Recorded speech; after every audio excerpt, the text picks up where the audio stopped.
The NHL trade deadline has completed. I don't think there's really more of a surprise when it comes to moves than what the Blackhawks probably did yesterday. You look at the Lehner trade, it was Lehner for Subban in a second rounder with a couple of prospects thrown in there. And then you look at the Gustafsson trade where Gustafsson went for a third. I look at the Gustafsson trade and I understand why they got rid of him. I get it. They weren't planning on re-signing him. You got to get something, but I question whether they waited too long or they couldn't find. I don't understand when you look at Gustafsson, whether he's having a down year this year or not.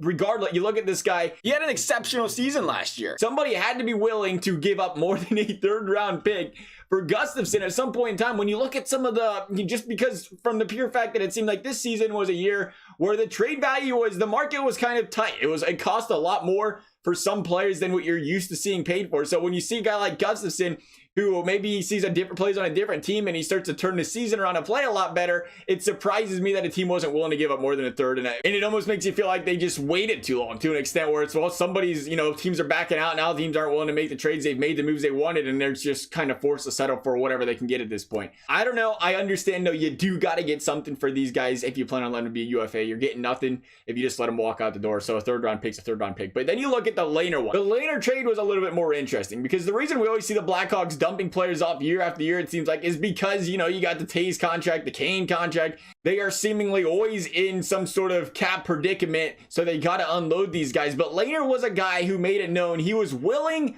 to take a pay cut to stay with the Chicago Blackhawks organization, and they still shipped him out the door, which leads me to question what Stan's goal with this team. I mean, you look at Patrick Kane, he's still one of the best players on the planet, and they still have, granted, you can make the debate whether they're worth their contracts anymore. They're getting older, but they still have solid pieces on this team. In other words, I don't see this team being a team that can just go full out Detroit Red Wings or, into a Devils type of mode where they can go into a full rebuild and get consistent top 3, top 5 draft picks every single season because of how many solid players are still on this team that are going to win them games. Which brings up the original thing of why not sign a guy like Lehner then? If you were the goal is to try to win still, which I would say when you got guys like Patrick Kane on your team, you still do want to try to win. You're going to need a goaltender. Why would you not try to take Lehner if he's willing to take that pay cut here? And hey, maybe he re-signs with Chicago in the offseason. You never know there because of the goaltending situation currently in Vegas. But it makes you wonder because you would think with the team, this Blackhawks team, you would still be in a area where you want to try to win.